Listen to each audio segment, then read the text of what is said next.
মাননীয় সুধীমণ্ডলী, আমি আপনাদেরকে স্বচ্ছ দেশের স্বপ্ন ইউটিউব চ্যানেলের পক্ষ থেকে ব্যাংকক শহরের সোয়ান লুয়াং পার্কের শরীরচর্চার যে স্থান সেই জায়গা থেকে স্বাগত জানাচ্ছি। আপনারা দেখছেন, আপনারা জানেন যে মুষ্টিযুদ্ধ থাইল্যান্ডের খুব জনপ্রিয় খেলা। এখানে এটা সবাই প্র্যাকটিস করছে। একজন ট্রেনারের সাথে একজন নারী এখন প্র্যাকটিস করছে।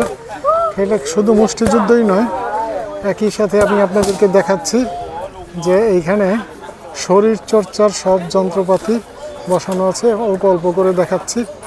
এখানে অসংখ্য মানুষ পার্কে ঢুকে এবং তারা শরীরচর্চা করছে।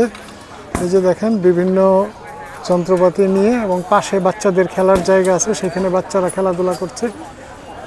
খুবই সুন্দর একটা পরিবেশ। স্বাস্থ্য ঠিক রাখার জন্য তারা খুবই সচেতন।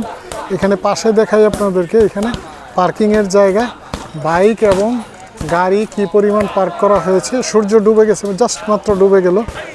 এটা অত্যন্ত পরিকল্পিতভাবে বানানো বিশাল আকৃতির একটা পার্ক। এটা নর্মাল অবস্থায় এরকম মানুষ, কিছুদিন আগে মেলা ছিল তখন তো অসংখ্য মানুষ ছিল। দেখেন এই যে সবাই, মানে যারা এখানে শরীরচর্চা করছে না তারা জগিং করছে, হাঁটছে। মানে থাইরা কিন্তু অত্যন্ত স্বাস্থ্য সচেতন, খাওয়া দাওয়ার ব্যাপারে খুব সুশৃঙ্খল জীবন তাদের, যার জন্য তাদের গড় আয়ু বেশি, অসুস্থতা কম। তারা দীর্ঘদিন সুস্থভাবে বাঁচে এবং জীবনকে উপভোগ করে। এই যে দেখেন, এখানে এখন সূর্য ডুবে গেছে, এই অবস্থায়ও এখন লাইট জ্বলে গেছে। এখানে এই যে চলছে, প্র্যাকটিস চলছে, মুষ্টিযুদ্ধের প্র্যাকটিস চলছে। ওই ভদ্রলোক ট্রেনার। এখন তারা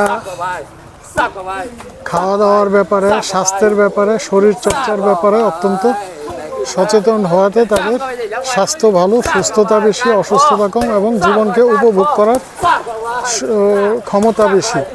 সুস্থ থাকা মানে সে রোজগার করবে বেশি, দুশ্চিন্তামুক্ত, এবং তাদের দেশের মধ্যে যেহেতু সামাজিক নিরাপত্তা সম্পন্ন, প্রায় শতভাগ সামাজিক নিরাপত্তা, কাজেই তাদের কোনো মানসিক বিভিন্ন ধরনের চাপ যেটা থাকে মানুষের, এটা তাদের থাকে না। কাজেই তারা জীবনকে উপভোগ করার সুযোগ পায় অনেক বেশি। তো এখন আপনাদেরকে মানে যে জিনিসটা বলতে চাচ্ছি, যে আমরাও আমাদের শরীরের শারীরিক সুস্থতা এবং মানসিক সুস্থতার জন্য আমরা কাজ করব।